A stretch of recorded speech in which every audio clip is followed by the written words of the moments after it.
네, 오늘 이제 신학 시간에는 로마 제국이 사용했던 의식들이 어떻게 이제 313년 밀라노 칙령이죠. 그리고 380년 기독교가 국교가 되죠. 기독교가 국교가 되고 또 하나 좀 기억할 게 313년 밀라노 칙령에서 476년이 어디냐면은요, 어떤 해냐면 서로마 제국이 망한 해예요. 313년 밀라노에서 콘스탄티누스 대제가 기독교를 공인한다라고 했을 때 그 기독교 공인이 되면서 기독교의 전통과 의례들은 로마에도 있지만 지금 터키, 콘스탄티노플이라 그러죠. 터키 그 수도에도, 이스탄불에도 이제 왕국이 거기서 새롭게 시작하는 거예요. 그러니까 서쪽 로마, 이태리에서는 로마의 의식들이 기독교의 의식으로 들어오고요. 그 다음에 동쪽에서는 그리스 전통의 여러 문화들이 그 동쪽에 있는 황제에게 들어옵니다. 그러면서 그 사람도 출신이 로마다 보니 동방에 사는 의례 속에는 서방의 것과 그쪽 지역이 그리스 문화거든요. 터키가 그 한가운데 있잖아요. 오른쪽, 왼쪽 뭐 불가리아라든지 그리스라든지 터키라든지 우리 성경에 나오는 모든 아시아 교회들 그 지역이 좀 더 헬라 문화권이란 말이죠. 거기에 또 황제가 있었고, 그러니까 그 문화와 합해지면서 동쪽의 동쪽 로마의 그 동로마 제국, 거기가 권력이 강해지게 되고 그게 이제 큰 전통으로 이제 한 1000년을 가게 된단 말이죠. 그러면 서쪽에는 이제 황제가 통치하는 나라는 없어요. 그런데 로마 제국에 사용하던 의식들이 좀 말씀드렸던 것처럼 서로마 제국이 476년에 망하면서 그 1000년 동안 얼마나 많은 부를 가지고 있었겠어요. 왕족들과 특히 귀족들, 그 원로원만 해도 수십 명이고 그게 1000년 전통이었으니까 이 사람들이 어디로 갔느냐? 증발한 게 아니고 전부 기독교가 국교가 됐기 때문에 기독교를 통해서 재산을 유지하고 권력을 유지하는 수단으로 씁니다. 그래서 제가 교황들 출생을 이렇게 보면서 교황 출신이 돈이 엄청 많은 거예요. 이게 무슨 교회 감독이 돈 많았지? 처음엔 이해가 안 됐어요.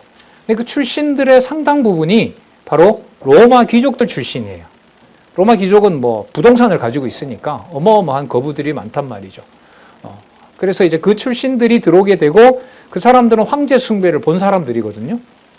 그러니까 자기네들이 교회 감독이 되고 수도원을 장악을 하고 뭐 이제 수녀원도 여자들은 이제 수녀원을 만들고 그러면서 기독교는 이미 공인이 됐고 380년 이후로는 기독교가 국교가 되었기 때문에 로마에 있는 모든 지금 뭐 가보신 분들도 계시지만은 저도 뭐 이렇게 이동하다가 잠시 들렸는데 뭐 보면 다 옛날 그 고딕 양식으로 그거 같아요. 그 가톨릭처럼 보여요. 근데 그게 전부 로마의 신들을 모셨던 데입니다. 근데 380년 이후로는 그 모든 건물들을 전부 다 뭘로 바꿀까요? 기독교로 바꾸는 거예요. 십자가 달고 거기에다 이제 막 그림 그리기 시작하고 그러면서 이제 그 모든 것들이 탈바꿈하게 되는 거거든요. 그래서 기독교로 개종 안 하면 이제 그 공무원도 될 수가 없고 또 징집도 당해야 되고 근데 기독교로 개종하면 그 귀족들이나 귀족 자제들은 군대 안 가도 되거든요. 그러니까 이제 그 로마 귀족들이 교황제를 통해서 자기네들의 권력을 유지하는 너무나 좋은 장치가 되는 거죠. 물론 하나님은 이제 그런 로마의 서로마 제국을 황제를 없애버리고 로만 카톨릭이 주도하는 역사를 한 1000년 가게 하지만 그리고 그 로만 카톨릭에 의해서 황제가 오히려 굴복당하는 황제가 무릎을 꿇는 동방은 반대였죠.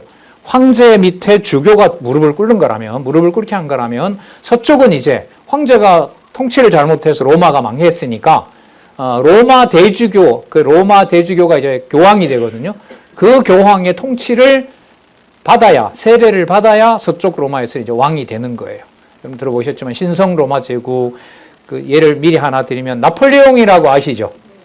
나폴레옹도 어쨌든 서구의 황제가 되기 위해서는 누구한테 대관식을 해야 되냐면 교황이 씌워줘야 돼요. 근데 나폴레옹이 무슨 짓 한 너 필요 없어. 가져와. 내가 쓸게. 그래서 탁 씌웠어요. 그게 뭘 의미하냐 하면 내가 누구 밑에 있는 게 아니다? 교황. 그전에는 전부 교황이 대관식을 해줘야 가능한 거예요. 근데 나폴레옹이 이제 혁명에 성공을 하고 가져와. 당신 필요 없어. 내가 팍 이제 나폴레옹 자기가 써버리죠. 그게 상징적인 사건이 있어요. 로마 교황이 하던 행세가 끝이 났다. 로마. 어쨌든 로마는 지금 거기 어디죠? 바티칸 시국인가요? 그 이태리 로마 안에 있는 거기에서만 이제 행세를 하니까요. 그 과정에 오늘 어떻게 로마의 다신론을 섬기던 그런 의식들이 이제 국교가 된 다음에 서로마 제국에 이런 방식으로 연결이 되고 했는지 그걸 한번 오늘 살펴보려고 합니다. 그렇다고 100%다 이건 아니에요. 거기에 이제 기독교가 국교가 되면서 이제 첨가하는 거죠. 이런 의식을 가지고. 첫 번째 한번 볼게요. 황제 창가가 이제 성가 창가로 보이는 겁니다. 여러분, 처음에는 마리아 숭배 안 했어요. 마리아 숭배는 교황제가 있은 다음에 신학적 논쟁이 막 일어나요. 그래서 예수님이 하나님이라면 예수님을 낳은 마리아는 누구의 어머니가 돼요? 다시, 예수님이 누구예요? 본성이 하나님이야. 예수님은 하나님이에요. 근데 예수님 어머니가 있을 거 아니에요, 마리아가. 그러면 예수님이 하나님이라면 마리아는 누구 어머니가 돼요? 논리적으로 보면 하나님 어머니가 되죠. 그래서 이제 마리아는 하나님 어머니하고 연결이 돼요. 근데 이 발상이 논리적으로는 그런데 그러다가 이제 사람들이 신학적으로 이건 아니다. 누가복음에 주의 어머니라고 얘기를 할 때는 주의 어머니라는 말 나옵니다. 주의 모친. 누가복음에 나오는 개념이에요. 근데 그 주를 하나님이 아니고 그로 봤을 땐 그리스도거든요. 그리스도라는 말은 이 땅에 육의 몸을 가지고 온 분이잖아요. 그죠? 하나님은 아니잖아. 그러니까 그리스도의 어머니는 괜찮다. 그러니까 주의 모친을 하나님 어머니라고 하지 말고 이 땅에 육의 몸을 가지고 육의 몸을 입혀준 그런 의미에서 마리아 호칭을 그리스도의 어머니, 저는 불만이지만 그것도 그리스도의 어머니, 그래서 하나님 어머니냐 그리스도의 어머니냐 가지고 이제 엄청난 또 대논쟁이 생기는 거예요. 자, 여러분은 뭘 쓰고 싶으세요? 자, 어쨌든 자, 그래서 상당 부분의 의식들이 이제 로마 카톨릭으로 들어오게 됩니다. 하나씩 볼게요. 로마 제국 종교 의식에 사용하던 창가가 우리가 영어로 힘이라고 그러죠. 찬송을 그 의미죠. 미사에 사용하는 찬미인 그레고리 성가로 변형이 됩니다. 그레고리 성가 어떤 줄 아시나요? 한번 들어보실래요? 한번 틀어주세요.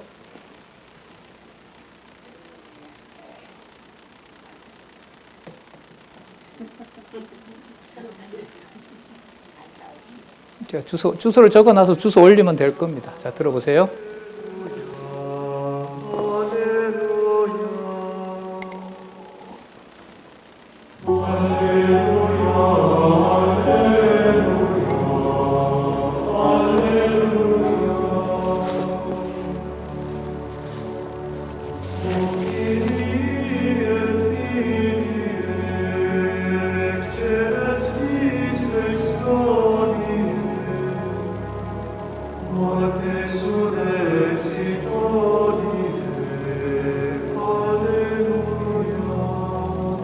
할렐루야로 끝나네요. 예, 됐습니다. 저 내용이 나중에 이제 마리아도 들어가고 이제 성모여라고 들어가고 이제 계속 추가가 되는 거예요. 듣기 좋으시죠? 안 좋아요? 박수 치고 이런 게 좋아요? 성령이 오셨는데 이게 좋아요? 제가 영화를 하나 봤는데 저 특별 찬양을 만들어내는 저 훈련팀이 따로 있어요. 굉장히 엄격하게 하고요. 예, 전 세계로 돌아다니면서 하고 하는데 유럽은 찬송가보다는 어쨌든 유럽 문화는 이 그레고리 성가가 거의 압도적이라고 할 수가 있겠죠. 그리고 저게 제가 알기로는 우리 음악 전문가 계시지만 그 바하라고 들어보셨죠? 예, 예. 그가 이제 개신교거든요. 하이드는 들어보셨죠? 할렐루야 작곡한 분. 자, 그로 이어지면서 이제 그 성가의 내용이 개신교 종교개혁 이후에 전 그 도시는 가봤어요. 드레스덴에 있는데 야콥교회라고 거기 바하가 거기서 이제 연주하고 작곡하던 데도 제가 독일에 있을 때 가봤거든요. 이제 그 이후로 내용이 여러분 핸델의 메시아가 창세기부터 요한계시록까지입니다. 그게 그러니까 신학자를 만나서 연구하고 그걸 바탕으로 곡을 하이든이 씁니다. 죄송합니다. 핸델이 그걸 공부할 때, 그래서 그걸 신학 논문으로도 써요. 우리나라도 몇 편 연구했습니다. 그러니까 할렐루야 그 곡에 나타난 뭐 구속사적인 의미, 그렇게 해서 그게 창세기부터 마지막 끝에 할렐루야는 계시록에 있는 할렐루야. 권사님 맞죠? 네, 그렇게 연결이 됩니다. 자, 그렇게 이제 성경 내용으로 바뀌게 돼요. 그러니까 칼빈 이후로 칼빈이 신경을 교회 학교에 썼던 것 중에 하나가 전부 저걸 부르니까 저걸 바꿔야겠거든요. 저게 마리아 숭배도 들어가고 천사 숭배도 들어가고 이러니까, 그래서 칼빈이 고심에 빠집니다. 당시에 자기가 마음에 드는 작곡가는 한 사람 있는데 이 사람은 여전히 카톨릭에서 개종을 안 해. 친구긴 친구인데. 칼빈이 계속 고민을 해요. 전가를 보냅니다. 와서 내가 원하는 방식으로 찬송가를 좀 만들어 달라. 교회 학교에서 학생들도 부르게 하는 거. 그러니까 저 틀을 벗어나야 되거든요. 근데 이 사람이 예스를 해요. 그때 수백 곡을 만들어 줘요. 근데 만든 이 사람이 이걸 만들어 놓고 너무 고민을 해요. 내가 만들어 달라고 해서 만들어 놨는데 안 되겠다. 난 다시 돌아가야 되겠다. 그래서 그 사람 다시 가톨릭으로 돌아갑니다. 그래서 칼빈은 어쨌든 인간적으로 자기 목적을 이룬 거죠. 그 이후로 우리의 상당 부분의 많은 찬송가들이 영국에 있는 목사님들이 많이 작곡을 했어요. 영국에 언제 작곡을 했느냐? 영국의 18세기에 대부흥운동이 일어납니다. 우리나라 대부흥운동은 1907년 평양의 90%의 기독교인이 생길 그 무렵 한 2세기 전에 영국에도 그 대부흥운동의 바람이 붑니다. 그때 주로 감리교 출신 이런 사람들이 이 찬송가를 많이 만들어 놓죠. 그래서 지금 우리 찬송가에 여러 개 이렇게 묶여 있긴 합니다. 자, 어쨌든 저렇게 바뀌고, 세 번째, 황제와 함께하는 시민들 행렬에 황제가 가면 이제 뒤에 따르면서 황제를 찬양하고 신들을 찬양하는 그게 있거든요. 그래서 카톨릭에 보면 앞에 가고 애들이 가고 그때 그레고리 성가가 나오거든요. 그게 그대로 로마 이제 황제가 신전에 갈 때, 신전에 그 만신전이라 그러죠. 잡신이잖아요, 로마는. 그 어마어마한 신들을 다 모아놓은 그 어마어마한 돔으로 들어갈 때 황제 궁에서 바로 이런 행렬로 가는 거죠. 그러니까 이 교황이나 이 귀족 출신들은 너무 쉬운 거예요. 대상만 바꾸면 되니까. 누구로? 하나님으로. 예수로. 그러니까 그거 그대로 이제 바꾸면서 이제 그다음 교황이 나타났을 때는 또 바꾸고. 그래서 교황이 등장하면서 가장 많이 처음에 추가했던 게 뭐냐면 백성들의 민심을 위해서 구제 사업을 합니다. 가장 좋죠. 황제한테는 받아보지도 못했던 거예요. 그래서 로마 제국 전체의 그 교구를 중심으로 해서 엄청난 그 구휼을 하게 됩니다. 그러니까 사람들 민심이 좋을 수밖에 없죠. 자기네들은 가지고 있던 그 재물을 가지고 푸니까. 자, 어쨌든 그렇게 되고 있습니다. 그래 그레고리 성가 정착의 기원이 됩니다. 자, 그다음 볼까요? 그레고리 성가에는 저는 제가 모르는데 기록만 봤어요. 멜로디 하나의 선율로 좁혀지는데 하나의 높이만으로 부르는 단성 음악. 아까 그게 모노폰이라고 그래요. 아까 그레고리 성가 쭉 나오는 거 있잖아요. 그런 거. 그러니까 그게 약간 거기다가 의미를 조금만 더하면 히브리 사람들이 히브리어로 성경 읽는데 리듬이 되고 그게 노래로 넘어가요. 사실. 제가 히브리 그 찬양을 들어보거든요. 그러면 시편을 읽거나 이러면 거기 곡조가 생겨나게 돼요. 자, 그다음 볼게요. 그레고리 성가 라틴어로 불렀고요. 16세기와 8세기와 여러 정통들이 이제 융합이 됩니다. 그러니까 479년에 망하고, 그러니까 5세기 말에 망했죠. 그리고 1세기가 지나면서 로마 그 감독 체제가 교황 체제로 6세기 초에 정착이 되고, 그때부터 의식 중에 하나가 황제를 찬양하던 가장 중요한 행사가 저 성가거든요. 황제를 찬양하던 이 찬양인 거죠. 그럼 그걸 전 시민들과 함께 할 수 있는 가장 좋은 방법은 뭐냐? 함께 찬양하는 거예요. 함께 노래를 부르는 거거든요. 그걸 이제 대대적으로 투자를 하죠. 그래서 이걸 발전시키도록 합니다. 박자의 규칙성 보다가는 말의 운율을 강조했던 그리스 선법을 계승한 다신숭배 음악이고요. 단선율을 중심으로 하고 무반주로 이루어집니다. 거의 무반주로 이루어져요. 그리고 8개의 교회 선법으로 결국 정형화되어서 그레고리 성가. 그래서 이 그레고리 성가를 이제 6세기경부터니까 16세기니까 1000년 동안의 이 전통을 개혁교회는 큰 과제가 되죠. 구원론은 오직 믿음으로라고 정립을 했는데 문화가 똑같은 거예요. 1000년 동안 해왔으니까. 그리고 그 전통 문화가 1000년 동안 25일을 성탄절로 지켜왔으니 그걸 바꿔서 며칠 날 따로 정할 수도 없고 어떤 날인지 증명할 수도 없고. 예를 들면 우리 마찬가지. 우리 설날 지금 우리가 몇몇 설날 바꾸자 하고 돼요? 안 되죠. 그건 오래된 전통이잖아요. 불교 국가, 유교 국가 때처럼. 그러면서 이제 그게 정착이 돼버린 거죠. 자, 그래서 4번 중세 로만 카톨릭 로마 제국의 문화적이고 행정적이고 음악적인 전통 이외 종교를 통해 라틴 문화 정착, 고대 의례, 음악의 융합물이 생겨난 것이 카톨릭에서 지금 하고 있는 그레고리 성가라고 할 수가 있습니다. 그냥 고민을 한번 해볼 필요가 있는 거죠. 어떤 분이 그래요.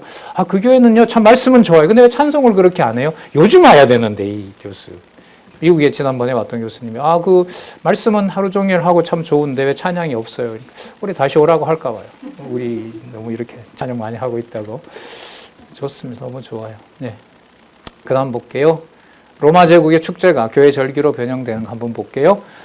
사투르날리아라는 게 있고요. 태양신 축일이 있어요. 이게 12월 25일이거든요.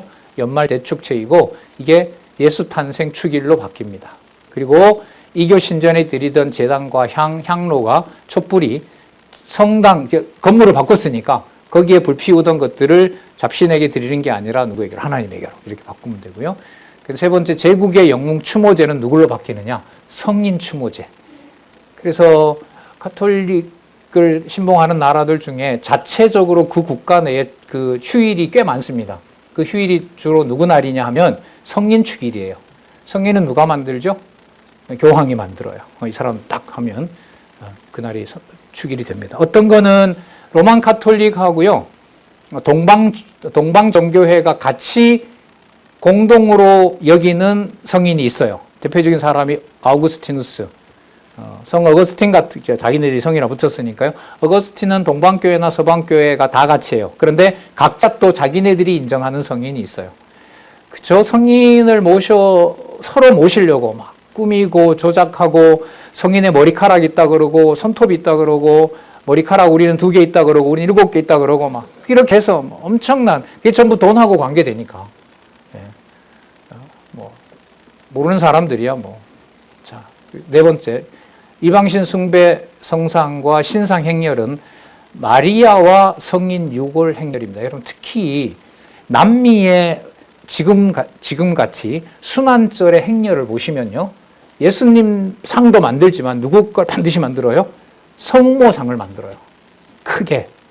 제가 2003년에 가서 프랑스에 계신 우리 그 책 있는 권현익 그 박사님 안내를 받아서 오늘 의미 있는데 좀 가자고 해요. 어디로 따라와 보세요 하고 이제 딱 갔는데 성당에 가는 거예요. 성당 뭐 볼 거 있어요? 와 보세요. 목사님 모르는 게 있어요. 그러니까 자, 딱 들어가면 저 앞에 이제 십자가 보이잖아요. 그럼 오른쪽으로 가면 통로가 있어요. 반드시 있습니다. 그럼 한번 가보죠. 명동성당은 제가 안 가봤어요. 못 가봤는데 그 뒤로 돌아가는 길이 있습니다. 뒤에 돌아가면 그 뒤에 누가 있느냐? 마리아가 예수님 안고 있어요. 마리아가 예수님을 안고 있어요. 그리고 기도문의 상당 부분은 마리아여 우리에게 평화를 주옵소서. 요즘 그 왜 우리 장례식이나 이런 데 있잖아요. 죽은 그분을 위로하고 할 때 마리아 이름 나올 겁니다. 마리아여 우리에게.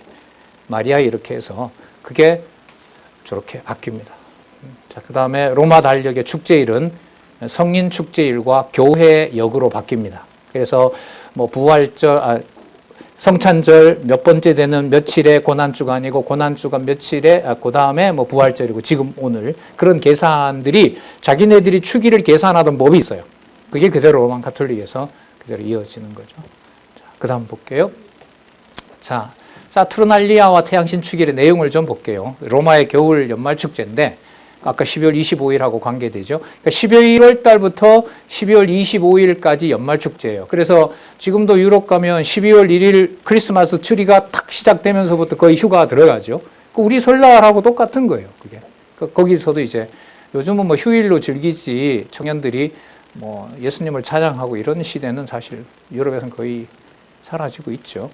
사투르누스가 다스렸다는 풍요와 자유의 황금 시대를 찬양합니다. 그래서 성격이 뭐냐 하면 농사신을 찬양하고 그 다음에 풍요와 인간들이 누리는 자유와 평등을 노래하는 축일이 됩니다. 그래서 연말 분위기라는 게 우리나라도 원래 없었잖아요. 기독교가 들어오면서 우리도 들어온 거 아니에요? 그런데 지금은 이제 정착이 돼서 연말이기 때문에 들뛰기도 하고 뭐 약간 마음은 넉넉해지기도 하고 뭐 선물도 하고 이런 이제 분위기가 되잖아요. 여기에 이제 이 평등이라는 행사 중에 재밌는 행사가 있는데 세 번째 축제기관 특징에 보면 주인과 노예가 역할을 바꿉니다. 자유와 평등의 체험으로 노예가 주인처럼 대우받고 주인은 시종을 드는 축제가 있어요. 요즘으로 말하면 뭐죠? 무슨 타임? 야자 타임. 야자 타임 있었던 거예요. 저걸 그날은 허용을 해요. 전 그날 허용합니다. 자, 그래서 네 번째 촛불과 인형으로 선물 교환하고요. 선물 교환이 여러분 저기서 나왔더라. 예. 예. 자, 그리고 저게 1월 1일하고 맞물리게 되죠. 자, 그 축제의 절정이 제가 볼 때는 1월 1일인 것 같아요. 뭐 들어는 받고 가보지는 못했지만 그 샹들리제 거리 프랑스 있잖아요. 그 개선문 앞에 1월 1일 카운트다운 10, 9 해가지고 해피 뉴 이어 할 때는 남녀를 다 불문하고 다 누구든 입 맞춰도 된다고 그런 유튜브를 봤습니다. 근데 조심하라고 합니다. 우리 후배들 가끔 무전여행 유럽 갈 텐데 1월 1일은 저기 샹들리제 그 광장 가지 말라고. 동양인들도 요즘 너무나 인기가 많으니까요. 자, 실없는 소리입니다. 농담했고요. 현재 크리스마스 이브의 선물 교환이나 크리스마스 트리 장식, 농경신 숭배 흔적이죠. 그게 로마의 농경신 숭배 축제의 관습입니다. 넘어가겠습니다. 그래서 제가 이 개혁자들이 이런 문화에 벗어나서 어떤 기독교 문화를 만들까? 아까 칼빈 같은 경우에 이게 노래를 다 바꿔야 되는데 이걸 어떻게 다 바꿀까? 그러면서 이제 발전은 해요. 아까 이게 바흐라든지 핸델이라든지 그런 사람들이 개신교로 신학자들 교육도 받고 하면서 이제 건전한. 그래도 지금 우리 찬송가에 보면 그 근거 구절 성경에 어디에 근거했다는 표시도 나와요. 어떤 건 없죠. 우리나라 사람이 작사 작곡한 거는 성경이 안 나오는데 이쪽에 보면 이게 다 성경적 근거를 가지고 있습니다라고 그렇게 하고 있습니다. 거기다 우리는 또 우리 사원님이 인본주의적 냄새가 나는 가사는 다시 또 다 바꿨죠. 말 나온 김에 제가 봤을 때는 우리 학술원에서는 그 바꾼 노래를 띄워서 부르면 참 좋겠다는 생각이 드는데 어떤 건 부르다 보면 이건 아닌데 근데 그걸 대부분 고쳐 놓으셨거든요. 예, 자, 어쨌든 보겠습니다. 헬레니즘 사상의 기독교 사상으로 어떻게 전이 되는 거 볼게요. 첫 번째 로마 귀족 출신의 학자, 저 사람이 좀 아주 재밌는 인물이에요. 보에티우스인데 480년 524년이니까 4세기 말 6세기 중엽.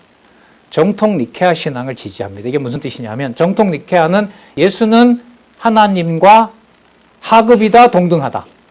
이건 기본적으로 알고 있으셔야 돼요. 올해 니케아 전통 학회가 올해 많이 열리거든요.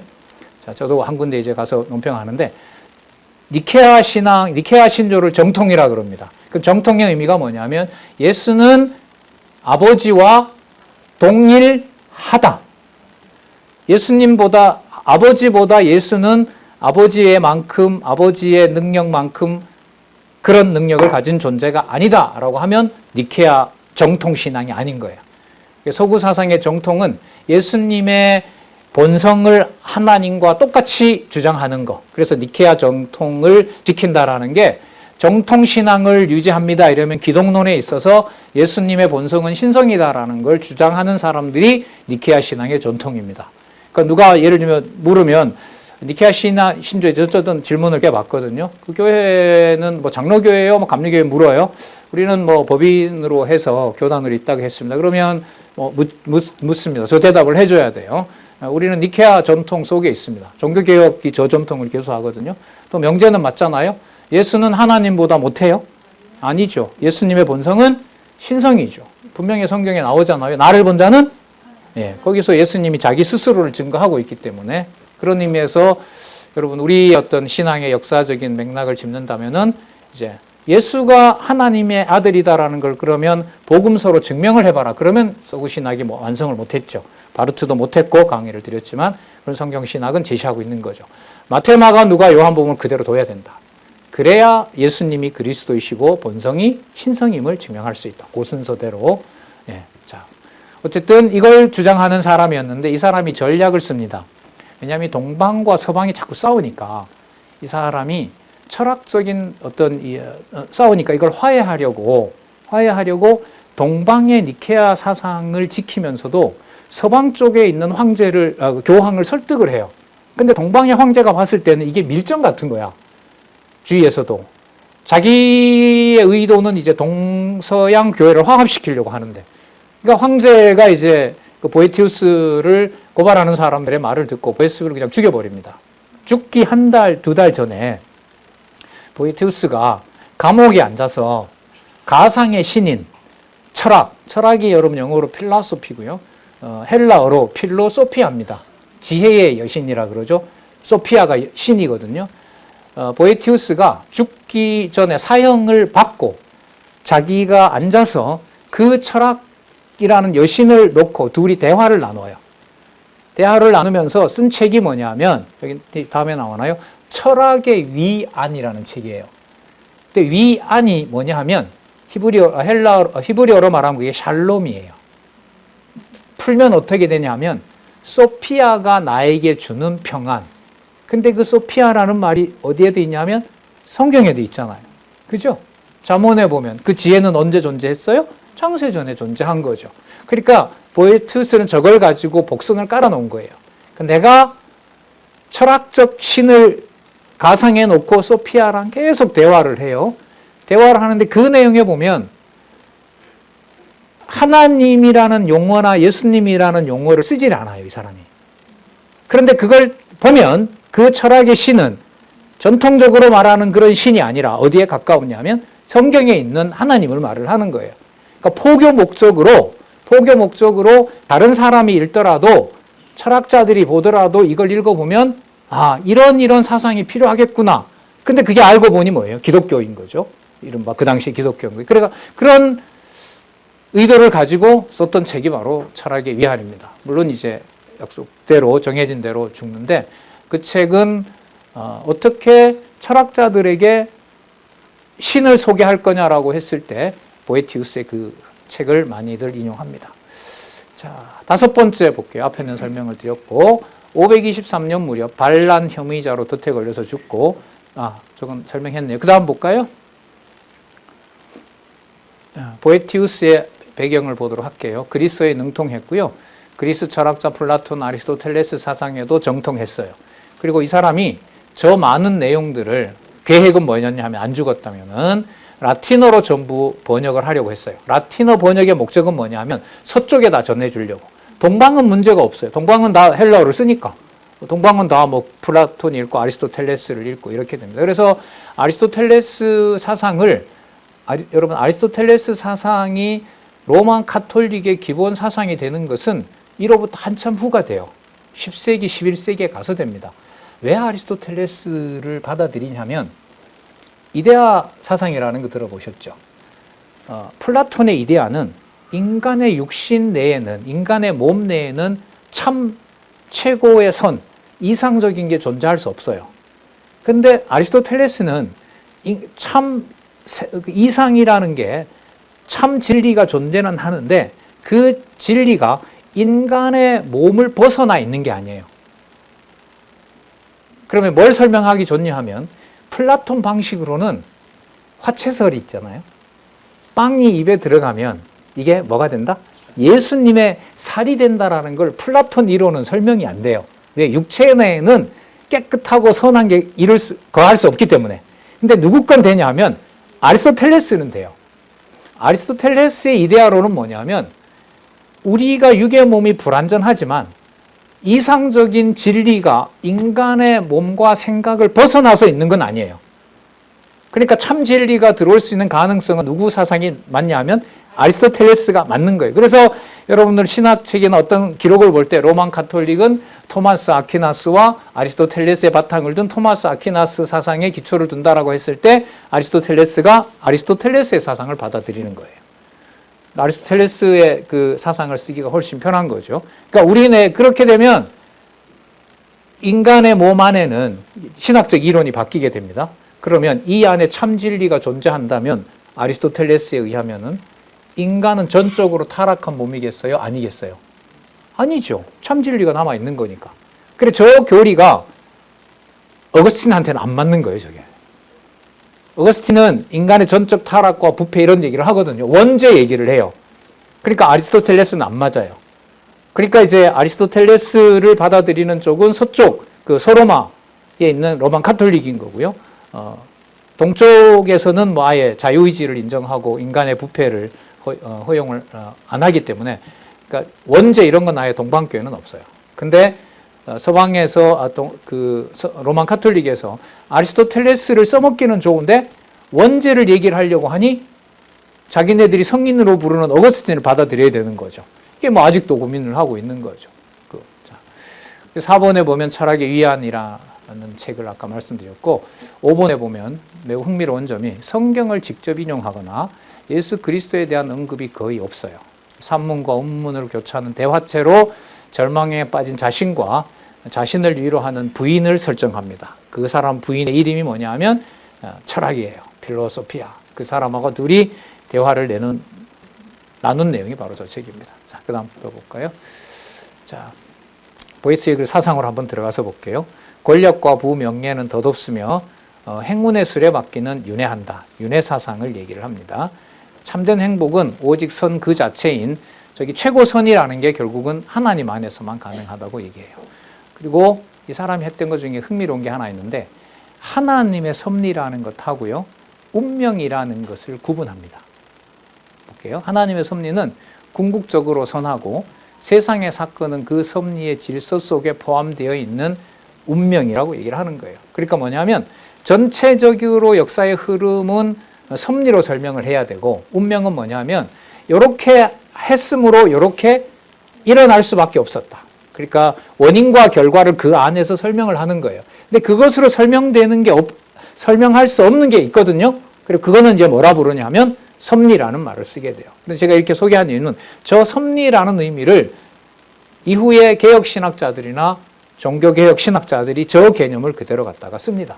그러다 보니 성경에 기초를 둔 섭리보다가는 이런 철학적 설명에 도움을 받다 보니까 이 설명을 충분히 할 수가 없는 거예요. 그래서 지금까지도 주권이냐 자유의지냐라는 계속 논쟁이 일어나게 되는 거죠. 근데 섭리라는 말은 뭐 하나님의 예정과 작정이 들어가야만 저게 설명이 되고, 그러면 인간의 자유의지 문제라고 하는 것은 논리적인 충돌이 아닌 거죠. 자, 그래서 네 번째 보면 하나님의 전리하심과 인간의 의지는 이 사람은 양립한다고 봐요. 섭리로 보면 전지하시고, 전능은 얘기를 안 해요. 전지하시고 그때그때마다 내가 뭔가를 했으므로 저 사람에게 영향을 주는 것은 그건 그렇게 운명 지워져 있다는 거죠. 저건 우리가 개선해 갈 수 있다라고 그렇게 보는 거예요. 자, 그 다음 볼까요? 섭리와 운명 또 나오죠. 섭리는 신의 영원한 계획으로 궁극적인 설계도라면, 운명은 설계도가 시간과 공간 속에서 전개되는 과정입니다. 그러면 저기 운명에는 뭐가 들어오냐면 인간의 자유의지가 들어오는 거예요. 내가 이렇게 해야 했으므로 이렇게 일어난다라는 그런 얘기를 하는 거죠. 그러니까 저 사상이 신학자들에게는 편안한 거는 누구 얘기도 할 수 있고, 신의 섭리도 얘기할 수 있고, 또 인간들이 원하는 자유의지도 말할 수 있고, 제가 봤을 때는 말장난이라고 생각합니다. 자, 두 번째, 섭리가 초월적, 저기 보세요. 섭리가 초월적 영원적 차원이라면 운명은 시간과 공간 안에서 인식 가능한 인과적인 질서라는 거죠. 과학이 바로 저 영역이라고 할 수 있어요. 그럼 과학에서는 그 설명 안 되면은 과학이 안 됩니다. 설명을 한다는 말은 뭘 설명을 해야 돼요? 원인을 설명을 해야죠. 자, 원인이 이렇기 때문에 결과가 이렇게 도출된다. 그걸 열어놓아요. 이 사람은 보이티즈는 열어놓고. 근데 그 설명 안 되는 부분은 어떻게 되느냐? 그래서 반드시 뭐가 있어야 된다? 섭리라는 말이 필요하다. 그 두 가지를 얘기를 합니다. 3번, 섭리에는 하나님의 최고선을 궁극적 목적으로 아는 것이라면 운명은 피조세계의 사건에 대해 또 나오죠. 원인과 결과를 이해하는 것이 목적이다. 그럼 그 연결고리는 뭐냐? 그러면 과학적으로 설명하는 방식으로 신의 존재도 그렇게 설명을 해가면 된다는 말이냐? 그게 적어도 서구에서는 몇백 년 동안의 전통이 됩니다. 그래서 왜 그런 거 있잖아요. 저를 설명할 때 당신 누가 이러면 우리 아버지가 나왔지. 그럼 우리 아버지는 누가 나왔을까요? 저희 아버지는? 아버지가 나왔겠지. 그 아버지는? 그럼 마지막은? 하나님 하지 말고. 그 다음 어떻게 설명해야 될까요? 예? 몰라요? 몰라도 원인은 있을까요? 없을까요? 있죠. 몰라도 원인이 있는 거예요. 그게 누구다? 신이다. 그게 신이다. 기독교 내에서는 이제 그게 신이고, 어디에는 다른 종교는 그게 물질이 되는 거고, 그게 여러분 우주론적 신존재 증명이에요. 우스운 것 같지만 우주론적 신존재 증명입니다. 그러니까 그런 어떤 철학적인 방식으로 섭리의 영역을 설명을 하는 것을 이 사람이 고민을 하고 열어놓게 되고, 서구에서는 그게 여러 가지 존재 증명이 있잖아요. 존재론적 증명, 뭐 우주론적 증명, 그 다음에 목적론적 증명, 도덕적 증명, 이런 여러 가지가 있는데, 지금 얘기하는 이러한 인과관계의 방식으로 아버지의 아들은 아버지는 아버지 이렇게 것을 올라가는 그런 방식으로 섭리라는 차원을 설명해야 된다. 그렇게 이제 설명을 하고 있습니다. 그래서 네 번째, 섭리는 불변이지만 운명은 반드시 인과 법칙에 따라 변하게 된다. 그러니까 우리가 설명할 수 있는 것은 이제 운명인 거고, 설명할 수 없는 섭리는 저거는 불변한다. 그래서 저 사상이 얼마나 영향력이 있었냐면요. 저 섭리론이 로마 군인들의 정신교육의 바탕이 됩니다. 무슨 뜻이냐면, 이번에 이제 전장에 나간 로마의 예를 들면 백부장이 이방의 야만인들하고 이제 전쟁을 했는데 전쟁에 패했어요. 근데 가만 보니까 왜 패했냐면, 저쪽에 화살이 파악 숫자를 내가 못한 거야. 내가 장군으로서. 그래서 화살 숫자를 파악하지 못했기 때문에 우리가 전쟁에 패한 거죠. 그러니까 패한 원인이 뭐냐 하면 누가 잘못했어요? 그 부대의 백부장이 지휘를 잘못한 거죠. 왜냐하면 상대방 지피를 못했으니까. 지피지기 백전백승이잖아요. 그러니까 상대방을 못한 거예요. 그럼 그것대로 그 사람은 뭐냐면 처벌을 받아요. 그런데 어쨌든 그 전투에서 어떻게 됐어요? 졌어요. 그럼 거기서 비열한 방법으로 하지 않고 거기서 모든 무기를 딱 내려놓고 전쟁에 패했다는 거 받아들여요. 그리고 이제 죽여올 거 아니에요? 그 죽는 순간에 자기 마음에, 아까 철학의 위안이라 그랬잖아요. 그 위안이 샬롬입니다. 샬롬이에요. 자기 마음에 내가 지금 이 군인으로서 죽어야 되는, 로마 제국의 군인으로서 죽어야 되는 이것은 비록 내 백부장이 잘못하긴 했지만 이 전쟁이 이렇게 패하게 되는 것은 섭리이다. 섭리이다. 뭐 어떤 신 불러도 돼. 이게 이후로 이제 그 로마 군인들이 기독교로 개종한 사람들은 이게 하나님의 뜻이다 이렇게 받아들이겠죠. 그러니까 그때 자기의 죽음을 맞을 때 그 병사들이나 장군들이나 또 원로원 회원들이나 이런 사람들이 그 죽을 때 보면은요, 영화에 많이 나와요.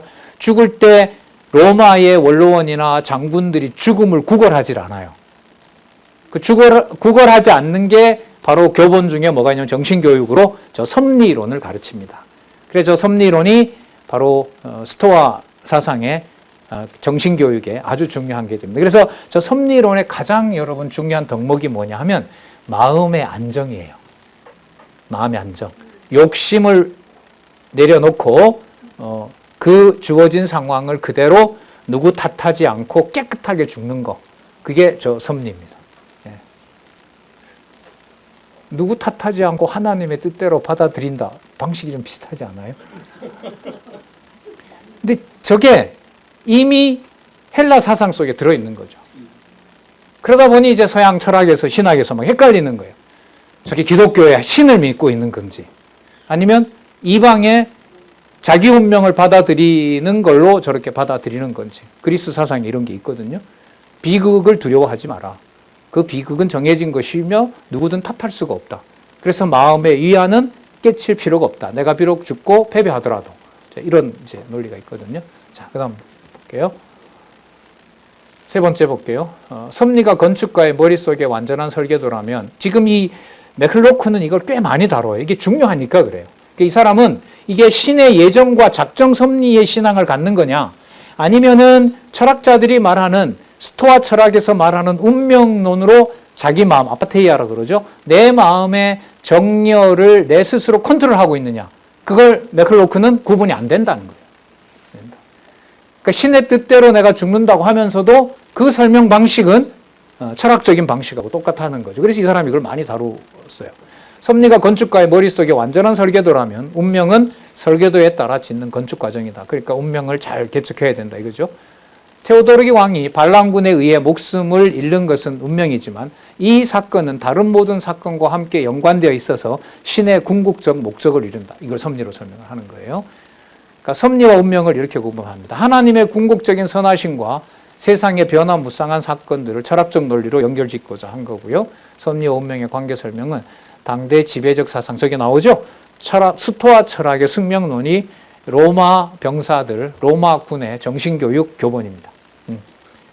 자기의 죽음을 편안하게 받아들일 수 있는. 저거 하다 보니까 좀 생각이 나는데,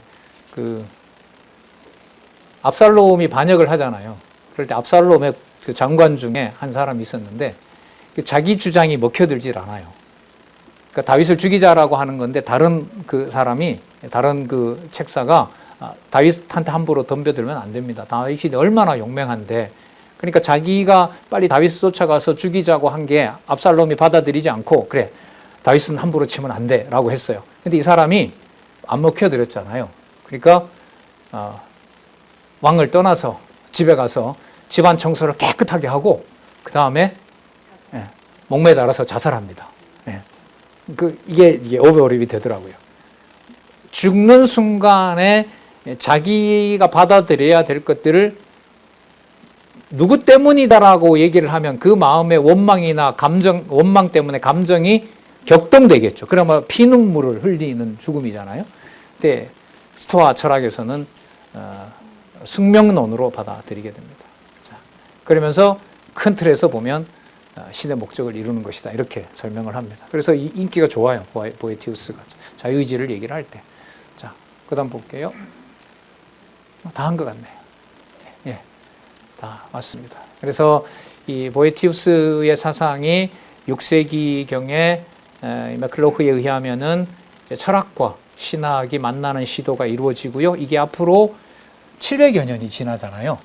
그러면 여러분 들어보셨을 텐데 아리스토텔레스의 사상을 가지고 카톨릭 사상을 거의 완성합니다. 그러니까 어거스틴도 받아들이고 보에티우스도 받아들이고 그래서 13세기경에 대학도 그때 프랑스에서부터 세워지잖아요. 대학을 세우면서 현재 이른바 대학의 모든 시스템들을 만들어내고 학문적인 토대 중에서도 철학과 신학의 만남을 만들어 놓는 사람이 있죠. 그 사람이 바로 이로부터 한 700년 후에 나오는 바로 토마스 아퀴나스입니다. 그러니까 서구 학문을 공부할 때 토마스 아퀴나스를 이렇게 만나지 않으면 학문을 전개할 수가 없어요. 그러니까 예를 들면 비판하든지 아니면은 그 전통 속에서 해야 되든지 그런 전통이 만들어지고 있습니다. 그리고 신학적으로 가면은 그 아퀴나스가 신학자니까요. 그 로만 가톨릭의 그 신학을 정립하는 데 필요하고 유익하거든요.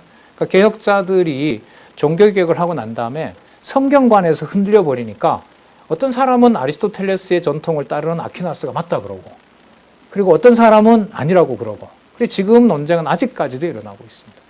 근데 개혁신학회에 가보면 두 명이 제가 봤을 때는 토마스 아퀴나스가 비판할 점이 훨씬 많은데 무슨 얘기를 하냐면 섭리 얘기를 계속 하거든요. 그러니까 섭리 얘기는 동시에 뭐가 되냐면 작정론이 된단 말이죠.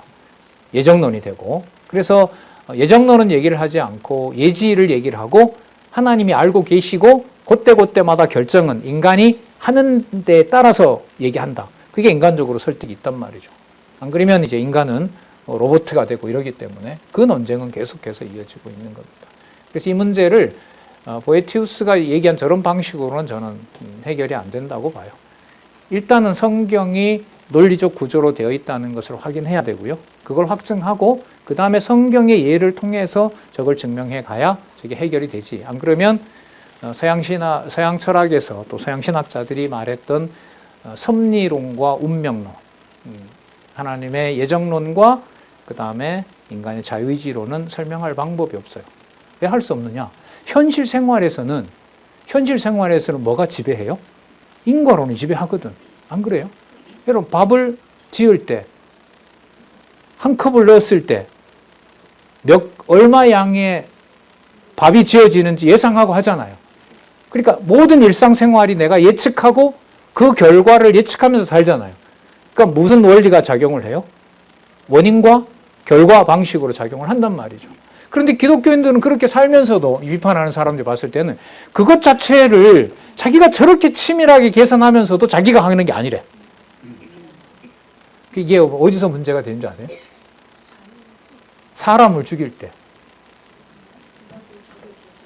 그렇죠. 자기가 계획해서 그 프로테스탄트들이 제세례파, 유아세례를 거부하고 반드시 다시 세례를 받아야 된다라고 하는 자들이 하도 극성을 부리고 막 폭동도 일으키려고 하니까 루터 같은 경우에 처음 참다가 그 사람들 나중에 물리력으로 제압합니다. 죽이고 합니다. 자, 사람을 죽일 때 저들을 어떻게 죽일까? 이렇게 모아서 이렇게 해서 이날 다 죽이자라고 결의를 했어요. 그럼 치밀하게 계산해서 예측대로 처벌을 했습니다. 진압을 했고 영주도 대동하고 했어요. 그거 누가 계산한 거예요? 죽인 사람. 루터가 허락한 군인들이 가서 제세례파를 죽였어요? 그 사람들이 계획해서 죽였죠. 현상에 보면. 근데 이 사람들이 뭐라고 변명해요? 죽여놓고 섭니다. 섭니다.